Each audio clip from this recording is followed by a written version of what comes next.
I can shut my eyes and see her sitting in her rocking chair, her tattered Bible in her lap, crying to the Lord in prayer. She'd ask Him to protect me and somehow lead me to His fold. Then one day I met her Savior, because she shed those tears of gold. Those tears of gold that flowed back then mean more to me today. By her faith, through those tears, God answered when she prayed. If I could gather all the riches this world and all its splendor holds, none would ever be as precious as Mama's tears of gold.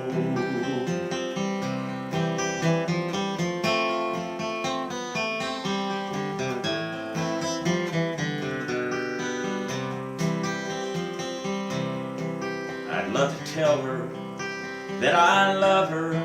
I'd like to thank her for those tears. I'm so glad now for the life she lived. She walked with God for all those years.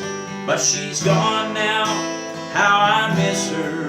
One glorious day I will behold heaven and my Mama, because of love and tears of gold. Those tears of gold that flowed back then mean more to me today. By her faith, through those tears, God answered when she prayed. If I could gather all the riches this world and all its splendor holds, none would ever be as precious as Mama's tears of gold. If I could gather all the riches this world and all its splendor holds, none would ever be as precious as Mama's tears of gold. Hello everyone, this is Connie Hall from Connie's Country Gospel Corner, and I want to introduce to you a gentleman that I've known for some time now and have found him to be a wonderfully talented singer and songwriter, but most of all, a very good friend. I want to welcome to the program today from Talequah, Oklahoma, Doug York. What a pleasure to have you here, Doug, and good morning to you. The pleasure's mine. Thanks, Connie. Yes. Doug, I'd like to go back and get some history on your childhood, maybe, to tell our listeners a little about your upbringing and how were you involved with music when you were small? Well, actually, I went to a small church. We had a piano player, but really not a guitar player. But there was always a gentleman that come to visit every now and then with a guitar, and I was just intrigued by the guitar. So I would watch his hands and then go home and learn those chords on the guitar, the cheap guitar that I'd bought by picking strawberries, and go home and practice those chords. I didn't know what they were, but I knew how to make them. So that's kind of what I did when I was 12, 13 years old. And then you learn as you grow older, how to do this, how to make it all work. I would like to say, Doug, in listening to your music, I was so intrigued in the fact that you have a very unusual approach to your writing. It seems that your lyrics are inspired by life experiences, maybe, and they come out as special messages in your songs. Am I correct in this assumption? Yeah, I try to take everyday life experiences and try to attach it to a song. I seem like I can remember those experiences better when I got a melody behind it. So that's kind of why I came up with songs to remember the instance I was going through, or someone else might have been suffering or experienced. Yeah. Well, I have found that to be so even in my own writing as, things that people sorrow, loss of children, you name it. it comes out in a song somehow or other.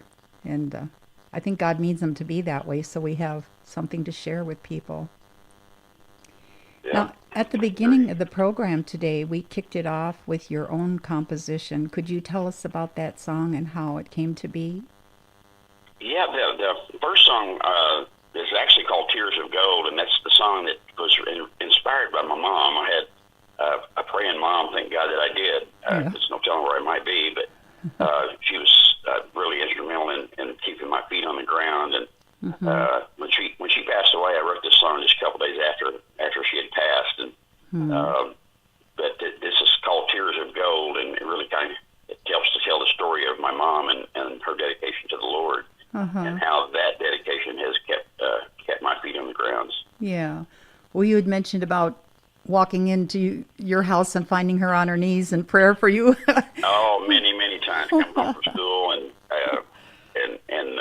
slam the screen door, and then I could hear her in the back praying for me, praying for everyone. And even at the time, I was kind of upset that she mentioned my name, because I know if she got God on her side, that I didn't have much of a chance to try to do it like that I was doing. So You had all kinds of trouble then, eh? yeah, I sure did. Well, thank God for a praying mother. Yes. And your second song here now that we're going to share, can you talk to us about that one? Yeah, that's a song called "The Storm," and I had gone through a bout with cancer a few years back. I think it's been 9 years ago, and was having some medical issues and wasn't sure what was going on, and wound up at the doctor, and then they immediately admitted me and performed the surgery for me to find out that I had cancer, and it was pretty. It was pretty striking blow, because so many of my family had passed away from cancer, and I thought it was probably a death sentence. But I prayed and asked God, why me? And of course, He got me through it. Anyway, the storm is kind of helps to describe some of the stuff that I was going through, and how I was able to lean on Him and to get through that trial. And no matter what, I finally accepted the fact, no matter what happened, I knew that God was in control, whether I lived or died. I just want to put God in control of that situation. Yes. You know, I've had my own situations too, where I've had some serious health issues, and it seems like that's when God is the closest, when we're at the lowest point, and we really need His help, you know. So, yeah, that's important. Yes. And then when it's after it's all said and done, we can write beautiful songs like After the Storm. Yeah, that's true. That's very true. Now here we have Doug York singing The Storm. You've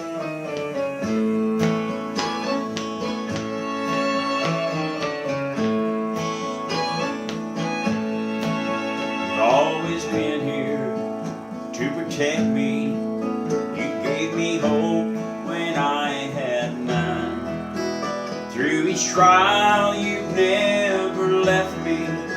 You're loving Father, and I'm your son. You wrapped your arms around me when I was weak and battle worn. I don't know why I'd ever doubt you. I know you'll get me through the storm. You'll get me through this storm. You've done it before. There's no reason to let this get me down. After all, you're still the Lord. Your mighty hand can calm the raging winds. When you say, peace, be still, this ain't nothing for the God I serve. You'll get me through this storm.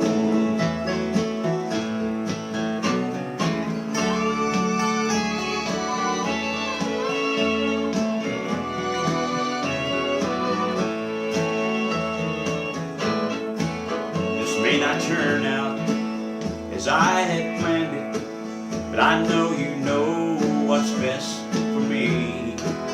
If I keep clinging to your healing hand, you'll help me claim sweet victory. Though winds and rains coming like a flood, and my vessel is weak and torn.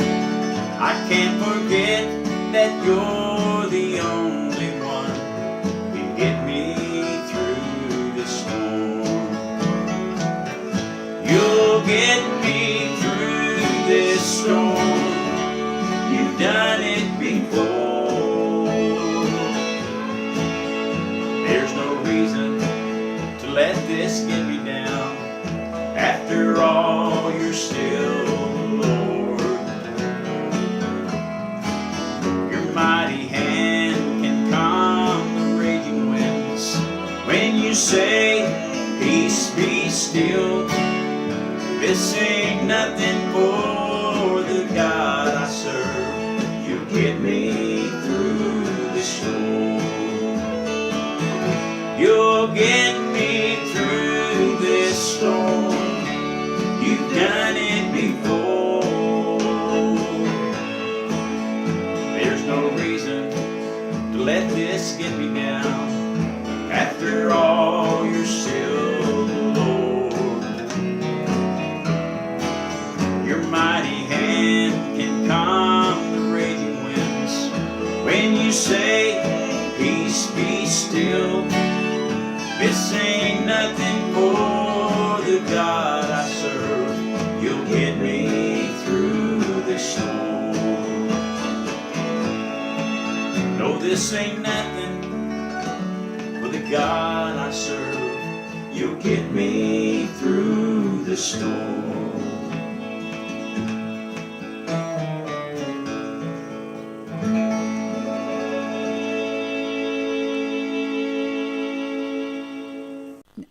Doug, I'd like to ask, do you have a website or somewhere where people can go and find you to... Well, I don't. I do have a phone number, or I've got an email address that people could request, CDs. I've got 3 CDs that I've done, all original songs. I think I've written probably 150 songs, 160 songs, but Wow. I've got 3 CDs that I've completed. The last one I'm really proud of.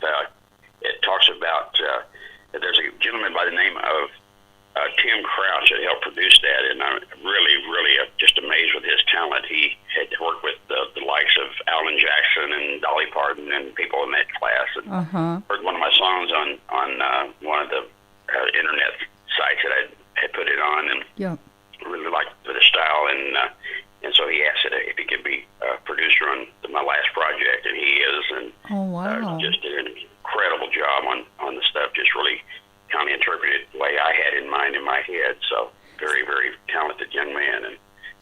And that CD is available now? Yes, it's available now. Awesome. So if people want to find out or to get something, how do they contact you? Well, they could contact me by email, of course, Pickin' Hot Licks, PICKINHOTLIX at sbcglobal.net. Or they could always call me at 918-863-6888. Okay. And you do have a Facebook too, correct?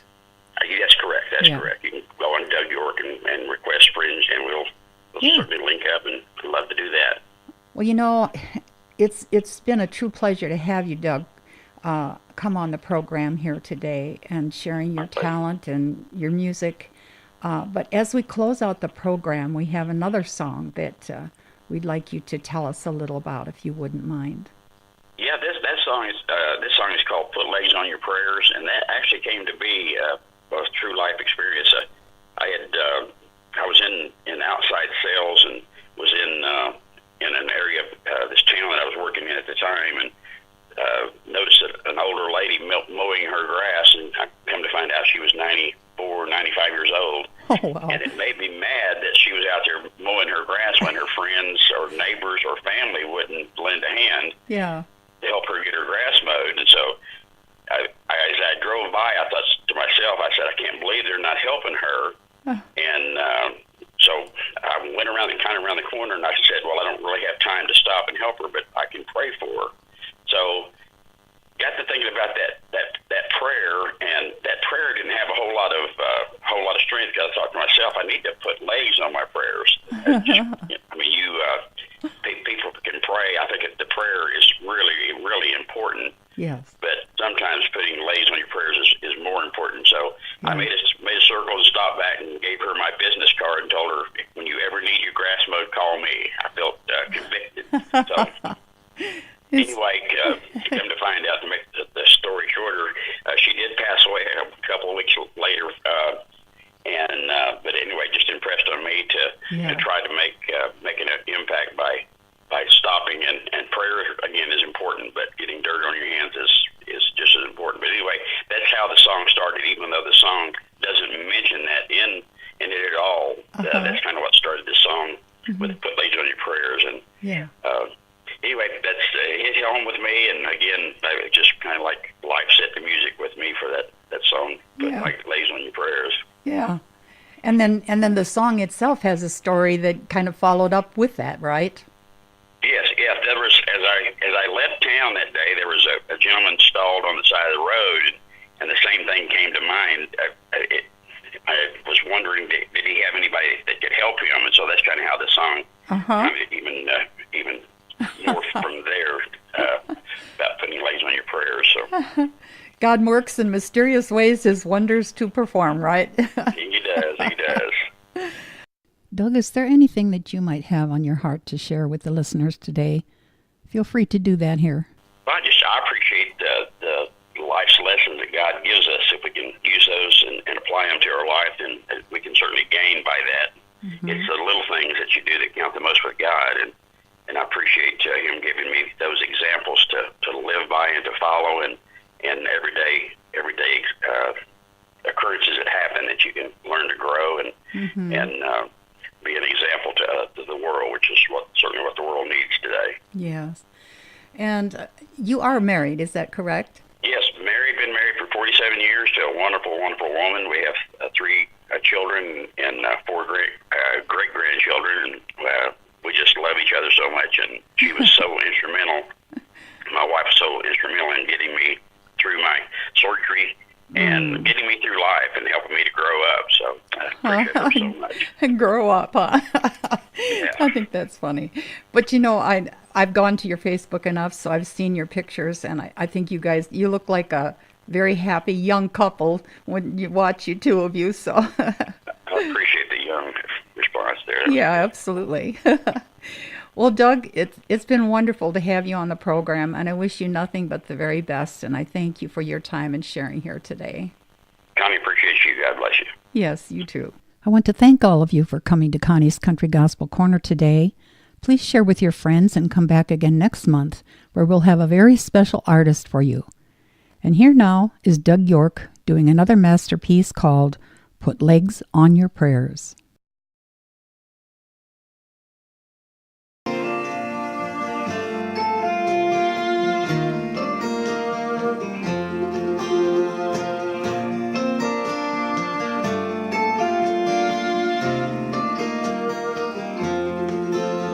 As I drove out of town, I saw a truck stalled by the road. This old man had his hood up, frustration clearly showed. I wondered if help was on the way, 'cause it looked like it might rain. Should I stop? No, I'll just say a prayer. After all, I'm running late. 10 miles or so up the road, it began to rain real hard. I heard a noise and almost lost control. I just blown a tire. That old man pulled up in his pickup truck, said, "Let me help you with your spare." He said, "The only way we're gonna change this world is with elbow grease and prayer. You gotta put legs on your prayers. Words alone won't change a thing. You can think it out, you can pray about it till you're blue in the face. You can have big intentions, the shine. But until you put legs on your prayers, pretty words ain't worth a dime.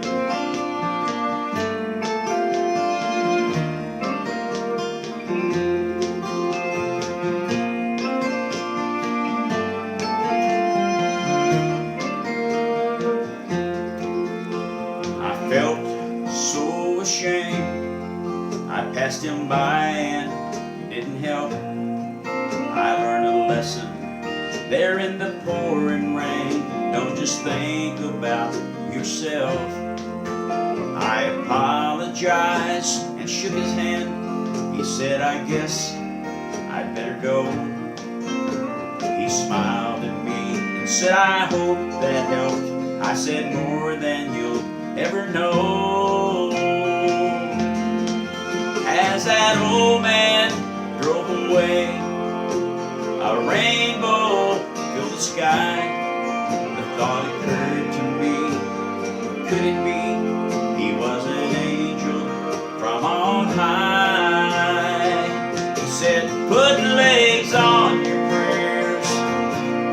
Words alone won't change a thing. You can think it out, you can pray about it till you're blue in the face. You can have big intentions to let your little light shine, but until you put legs on your prayers, pretty words ain't worth a dime. But until you put legs on your prayers, pretty